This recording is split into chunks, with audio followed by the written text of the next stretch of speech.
if you struggle with sleep, you may have tried melatonin supplements. If you're on a melatonin supplement, you're literally taking a hormone that not only regulates your sleep, but it can also... Hi friends, in this box I have a brand new red light therapy device, otherwise known as a Photobiomodulation device. This wasn't cheap, but over here I have a red LED bulb. And this cost me less than $5 on Amazon. I actually use this red light bulb every day, and I'll tell you why a little later. There are hundreds of red light therapy devices on the internet sold for at-home use, and guess what? None of them are FDA approved. However, many of these LLT devices, or low-level laser therapy devices, are FDA cleared. There is a difference. Now, these red light therapy devices can be a great tool to address specific concerns. They have been used to reduce pain and inflammation, augment tissue repair, and promote the regeneration of different tissues and nerves. And it's been used to prevent tissue damage. Now, many people have associated these devices with the cosmetic industry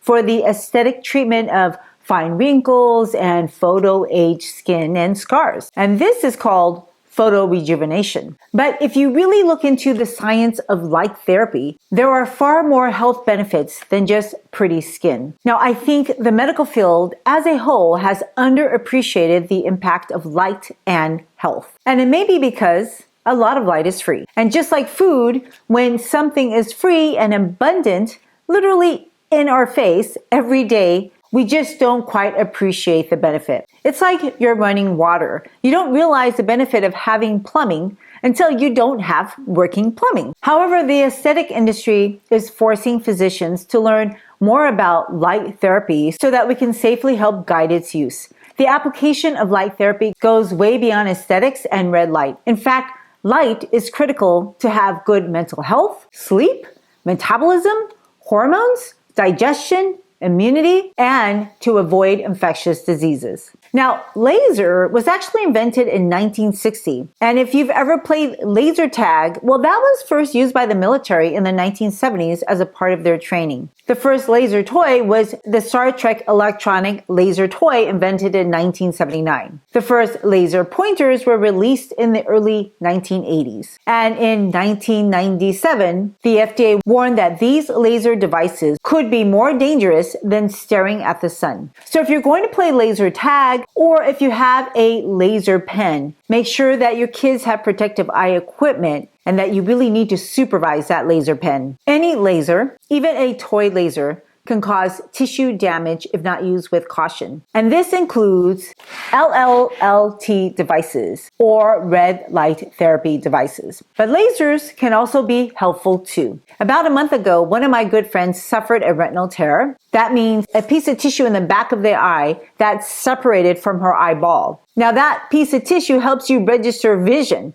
It contains cells called cones and rods. So this is a medical emergency, and she saw an ophthalmologist the same day that lasered her retina back to her eyeball. So that laser therapy saved her sight. Laser stands for light amplification by stimulated emission of radiation. This is a fancy way to say that the waves of energy are all lined up so that they are all in sync with each other. It's basically like an ocean wave where all the waves travel together. All the peaks peak at the same time, and all the troughs go low at the same time. And just like a rowboat, if everybody rows in the same direction, the same speed, and the same height, where you're going to have more energy to propel your boat. So a laser lines up the peaks and troughs of the waves together. And this is very unnatural. This is artificially concentrated light wavelengths. And when you concentrate these wavelengths, you get very bright light that focuses on a very tiny spot.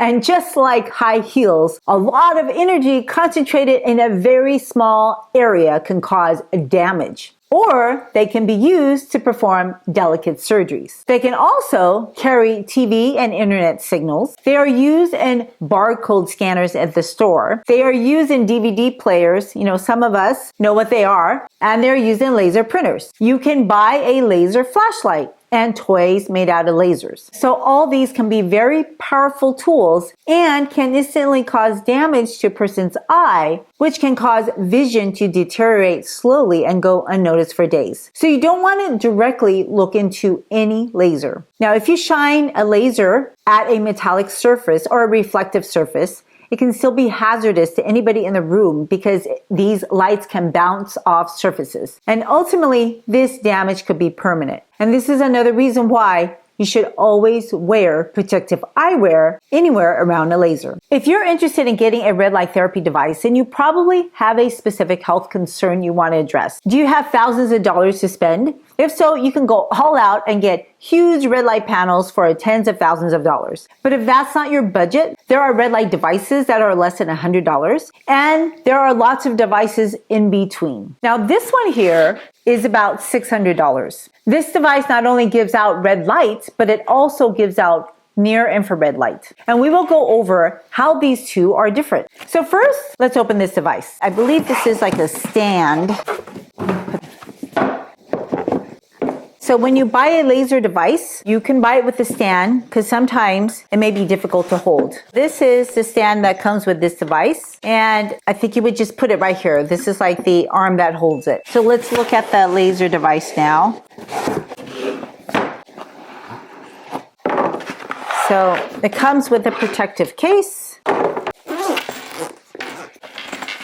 So this is what the laser device looks like. And if you've never seen a red light therapy device, then you'll probably be surprised that it's just a bunch of LED lights. So this device has an on button that you press, and then you'll see red light come on. So I turned it off right away because I didn't wear the protective eyeglasses. You know, I have a lot of reflectors around, so this light is then reflecting off my reflectors and then can bounce back into my eyes. So that's really important that you don't do that. So it comes with these protective eyeglasses.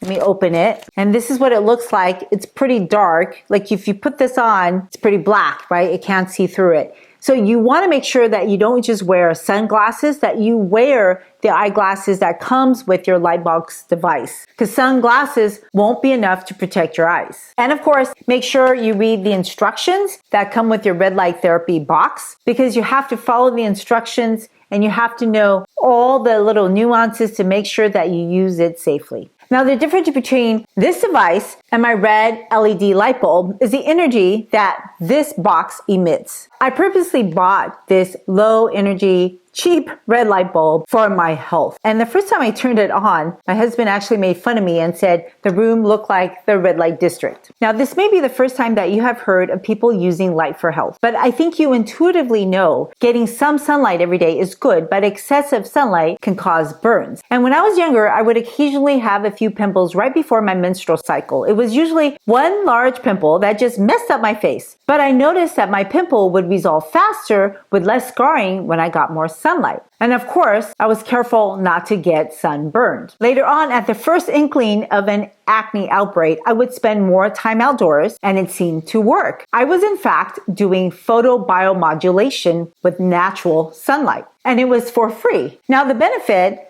of a LLT device or red light therapy device would be for people who don't have access to natural sunlight, either because it's winter or maybe they have a job that prevents them from seeing the sun. Now, if you work indoors, I encourage you to take your breaks outdoors under some sunshine, because the sun emits a lot more than just red light. In fact, there's different light energies that are beneficial to your health at low levels. Now, I think the best way to understand light energy is to dissect a rainbow. Now, have you noticed that the colors of a rainbow are always in the same order? Remember Roy G. Biv? That's how I taught my kids the colors of the rainbow: red, orange, yellow, green, blue, indigo, and violet. And it is always in this color order. Now, notice how on the outside, the largest arc is the longest, and that color is always red. And the shortest arc is always violet. The different colors have different amounts of energy. So when you look at a rainbow,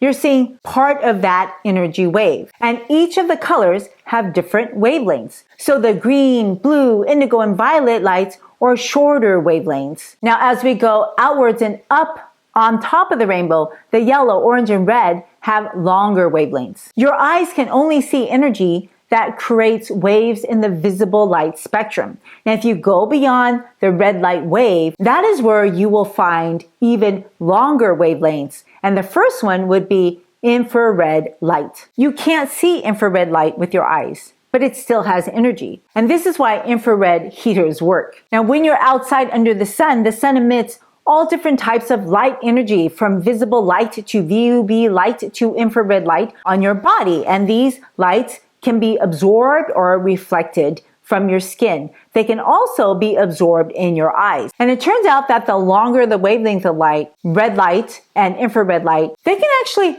penetrate through your skin to reach the deeper tissues and possibly even your bone and your bone marrow. Now think about the colors of your clothes. If you're wearing a white shirt, many of the visible light waves are deflected off your shirt. And as a result of the energy being deflected, the sun's rays being deflected, you will feel cooler wearing white. But if you're gonna wear black, like this shirt, then the black color will absorb light energy and you will feel warmer. And by knowing this, on a hot summer day, if you wanna feel cooler, then you would choose lighter colors closer to white. And this is the foundation of how a LLLT or red light therapy device works. Now, many of these devices will emit energy in the wavelengths of red and infrared light. You won't be able to see the infrared light device, so the device will have instructions to stay a certain amount of distance away to prevent thermal burns. Now, for this particular device, it says to stay at least 6 inches away, because if you get too close to the light box, it could potentially burn your skin, especially if you don't have the normal senses and the nerve endings on your skin. So for example, some people suffer from neuropathy, in which they have damaged nerves, so they don't have normal sensation. And literally, these people can put their hand accidentally on a hot burner and not realize that they're burning their hand. Now, if you have nerve damage, you need to be especially careful about red light therapy devices. And this is where a stand comes in handy. Now, this light bulb is less than $5. You may be wondering why I don't just buy a bunch of lamps and connect these light bulbs and to be able to get the same effect as this red light therapy device. Well, let me explain why I even got this light bulb. Remember how I mentioned that your eyes register different waves of light? In fact, you have different cells in your eyes that process the different colors of light called cones and rods. And that's where my friend's retina detached, so the cones and rods detach from the eyeball. Now, input to the cones and rods then talk to your brain so that your brain can orient itself on the time of day as well as your environment. And your ability to know daytime from nighttime is called your circadian rhythm. Now, if you have ever flown across the world and experienced jet lag, then that is your circadian rhythm getting confused. And that's why jet lag causes people sleeping issues. Part of the problem is that you're registering light stimulus at inappropriate times. So if you see light when you are supposed to be in bed, and then you see darkness when you're supposed to be awake, well, your brain gets pretty confused. And as we grow older, it's easier for our brain to get confused, and it's easier for us to get jet lag. Now, this is not just a problem for sleep, but it also affects your memory and metabolism. So the light input in your eye actually interacts with a structure in your brain called the pineal gland. It's a very, very tiny structure, but it has an important job, and that is it regulates a hormone that tells you if it's night and day. That hormone is called melatonin. So when it's nighttime, your melatonin starts to rise,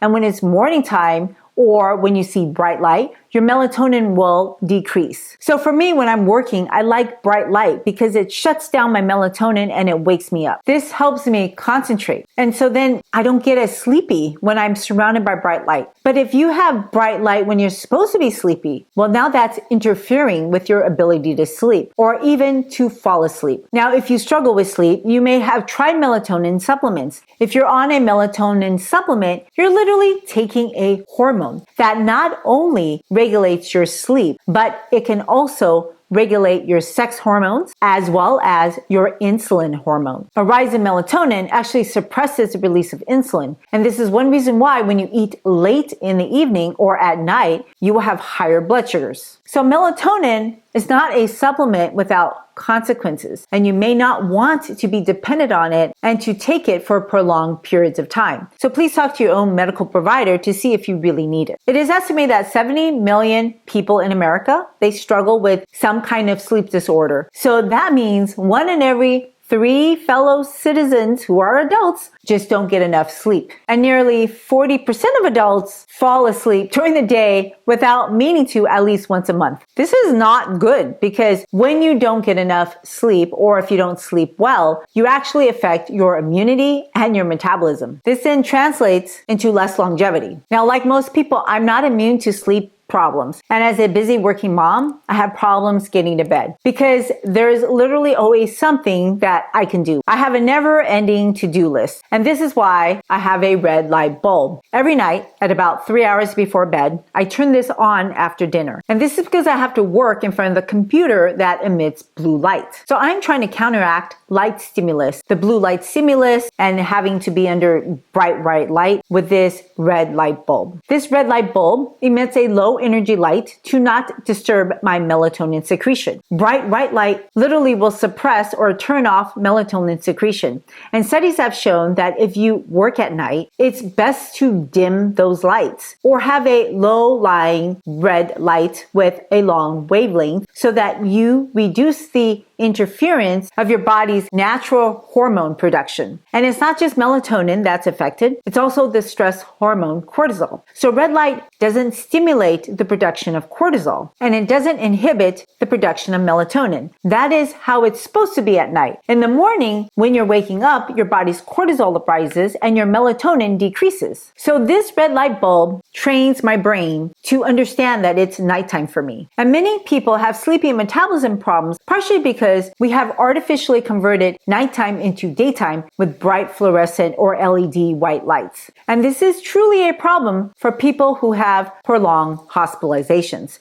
Now, these people get so confused with their night and day, and as a result, they get confused with their surroundings. They literally don't know where they're at. This is called sundowning. Now, sundowning can cause anxiety, confusion, aggression, hallucinations, and delusion. And this is a big deal. And yet the treatment for sundowning is free. That's sunlight. And you're supposed to get sunlight every day. Unfortunately, people who are institutionalized, they usually don't get any sunlight. Many times they won't even open their blind. And instead, when they get confused, they often get medication. So if you are visiting someone who is institutionalized, make sure that they're opening their blind to see sunlight, or take that person out to get some sunshine. And it's important to encourage safe physical activity and discourage naps during the day. Now, the exact mechanism of how people sundown, it's not well understood, but we do know that the lack of appropriate light exposure plays a lot into the reason why they're so confused and sundowning. Hi friends, I am so thrilled that you want to take charge of your health and take charge of your food.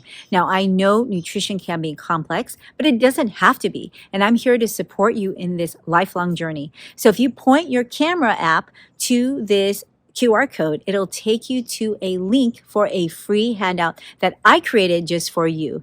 And if you like it, if you want to see other handouts, please go to the link in my show notes, and then you can leave me your feedback on what I could do to help you in your journey. Okay, back to the video now. Now, artificial lights have been very good for productivity, but it's really bad for our health. And unfortunately, a large sector of our population has to work at night. These night shift workers in healthcare, factory workers, or security workers, they are sacrificing their life so that society can function. But we can minimize the harmful effects of working at night by changing the light input at night. And just by dimming the light or using red light, you can actually minimize the disruption of your hormones on those days that you have to work at night. But remember, your body likes to be consistent. So don't alternate every other day, working day or night, but instead work in blocks so that your body can get used to the shift in which you need to be alert or when you need to go to sleep. So this red light bulb is my way to biohack and influence the hormones that my brain produces. This then prepares me for sleep, and I can fall asleep more easily when it's bedtime. And before then, I'm just very productive. You know, in the old days, when the sun went out, everybody just went to bed. But unfortunately, I'm too busy to do that. So I have a really tight schedule, and I need to be efficient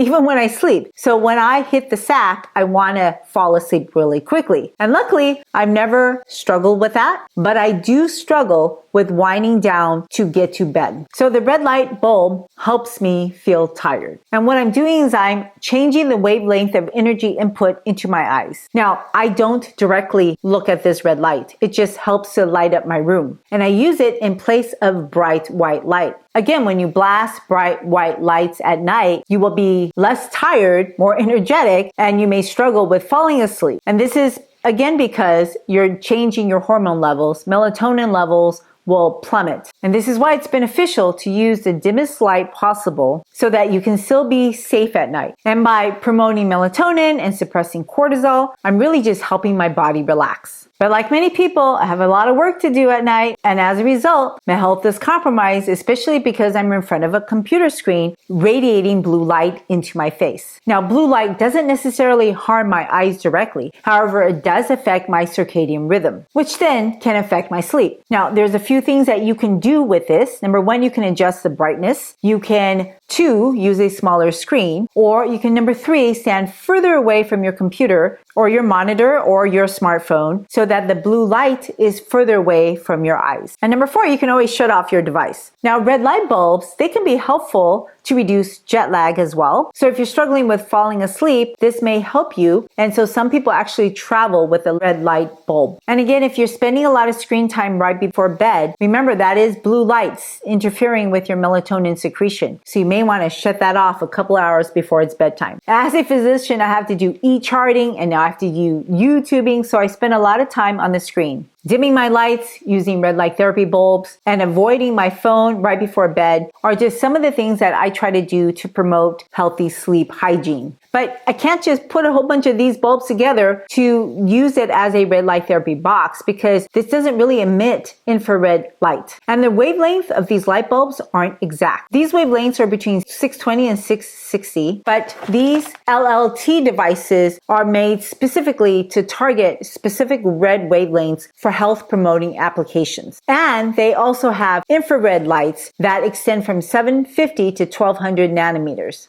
And this penetrates deeper tissue because you need at least 850 nanometers for that purpose. Now, if you're a skeptic on the benefits of red light therapy, I totally understand. I too was until I looked into light therapy and realized that physicians have been using light therapy since the early 1900s in the treatment of infectious skin conditions. Have you heard of tuberculosis or TB? Tuberculosis is an ancient disease that's been around for thousands and possibly millions of years. They even found evidence of tuberculosis infections in Egyptian mummies buried in 2400 BC. Now, classically, TB causes people to waste away, so it was known as consumption. It is still a rampant problem around the world. It's super contagious and it spreads from person to person. But originally, like most horrible human infections, TB was a zoonotic infectious disease that originated from domesticating cattle. Now, people got TB from the consumption of unpasteurized dairy or direct contact with an infected animal or contact to the respiratory secretions, or they inhaled the same air next to the infected livestock. Mycobacterium tuberculosis was eventually identified under a microscope by a German physician named Robert Koch in 1882. He actually won a Nobel Prize for his discovery. Now today, 2 billion people globally are infected with TB. And every year, there's over 10 million new cases. Now, TB is so contagious because it primarily affects the lung, but it can be spread to any other part of the body, including the brain, the spine, the kidneys, the liver, and the abdomen. I've seen tuberculosis in every single body part. And a lot of people don't even realize they have tuberculosis. And that's the other reason why it's so contagious. Like many other respiratory germs, it is transmitted via the air when a person talks, coughs, sneezes, or sings, especially in close contact settings. And the thing is, once you get tuberculosis, it actually lives in your macrophages inside your body, and it stays dormant if you have a competent immune system. So this means many people are infected and they don't even know it. And they're walking around okay until they're not. So when they are okay and not contagious, this is called latent tuberculosis. And you can get tested for this condition with a skin test called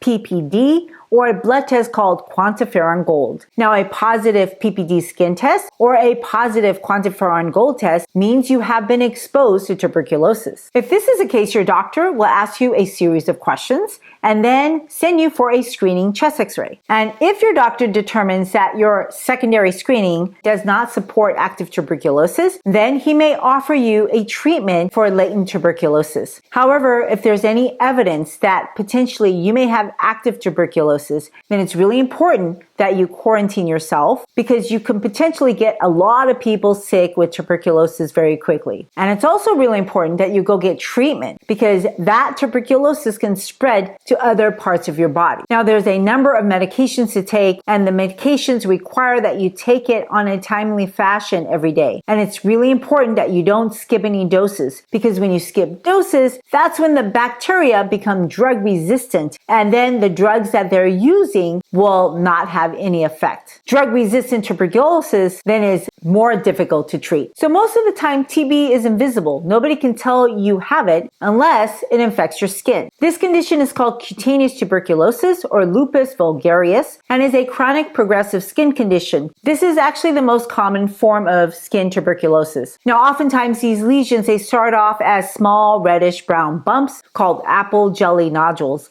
and eventually these nodules can coalesce or come together and form plaques and ulcers. Typically, these lesions are painless and slow growing, but present on the face. And unfortunately, this is quite disfiguring and can affect the nose, the cheeks, the ears, and the neck. And you can imagine how people would feel embarrassed and be disabled from this condition. And incredibly, a physician named Niels Finsen, he figured out that concentrated light therapy that could kill Mycobacterium tuberculosis on the skin. So he invented a device that concentrated light, and he tested it on patients suffering from cutaneous tuberculosis. And guess what? 94% of his 737 cases responded favorably to his treatment. He won a Nobel Prize for his work. Now today we have medications to treat tuberculosis. However, phototherapy is actually still commonly used for a variety of other skin conditions. Now, was your baby born premature? Premature newborn babies are often jaundiced or yellow because they have high levels of bilirubin. Phototherapy is one of the treatments for really high bilirubin levels. One of my kids was a little bit yellow as an infant, and I would take walks outside so that my infant could get some sunshine. Now, blue light is what helps to break down the bilirubin in the blood. So there's a variety of different wavelengths of phototherapy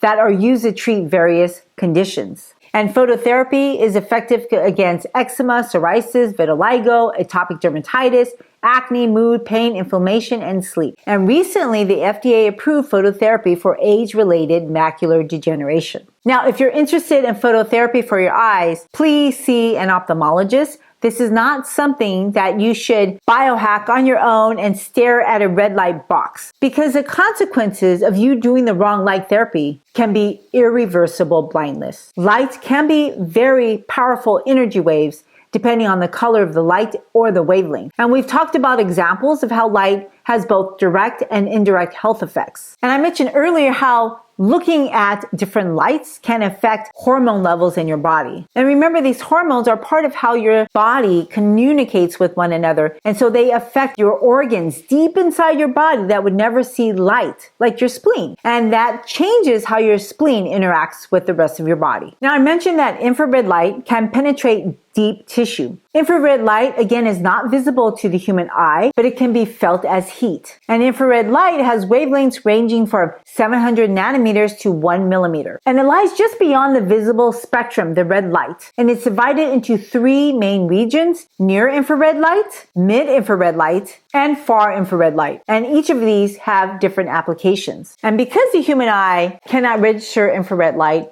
if you use a machine that emits infrared light like this red light box, you could potentially get a thermal burn on your skin, or it can burn structures on your eye and in your eye. Now, this can give you cataracts, corneal burns, or retinal damage. And potentially it can also damage DNA and cause skin aging. And this is why when you buy any kind of home red light therapy device, you want to make sure that it's been registered with the FDA. That device will say FDA Cleared. This just means that the FDA thinks that this device poses a low risk to the public. Now keep in mind, FDA Cleared doesn't tell you anything about how effective the device is. It just means that it is considered safe and low risk, which is the first priority of buying any kind of electric appliance. And you don't want an appliance to blow up like some cell phone on a plane. So at a minimum, buy an FDA cleared device. Now, near infrared light, they don't just stimulate various cells in your body, but it actually can interact with the cell's organelles, which are the different factories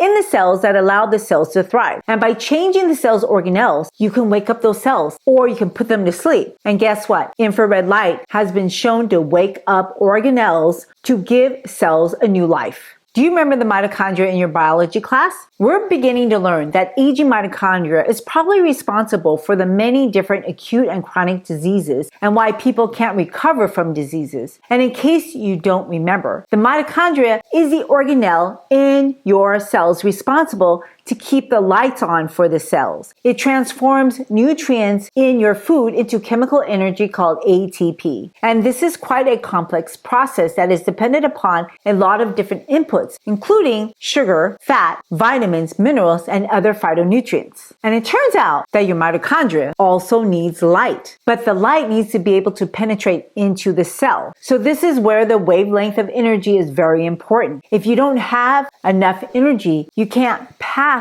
through your top layer of your skin, and red light in the wavelength of 600 to 700 nanometers and near infrared light in the wavelength of 800 to 1100 nanometers, they actually penetrate through the skin into deeper cell layers. And when they penetrate, they stimulate the mitochondria in your cells, influencing key cellular processes. Now, the light energy is actually absorbed by the cytochrome C oxidase, a protein in the mitochondria that plays a crucial role in ATP production. Now, these waves, they're absorbed by the cytochrome C oxidase, which can dislodge nitric oxide that may have bound to the cytochrome C oxidase. This release of nitric oxide improves mitochondrial function in one of two ways. It can increase the ATP production to support energy-intensive cellular processes like tissue repair, immune function, and cellular regeneration. And number two, it can reduce oxidative stress and therefore protect mitochondria DNA and proteins, which is crucial for maintaining cellular health and function. Regenerating mitochondria is the key to the therapeutic benefits of phototherapy for wound healing, pain reduction, muscle recovery, and cognitive improvement. But light therapy isn't the only way to support your mitochondrial health. And if you want to learn more about that, watch the next video.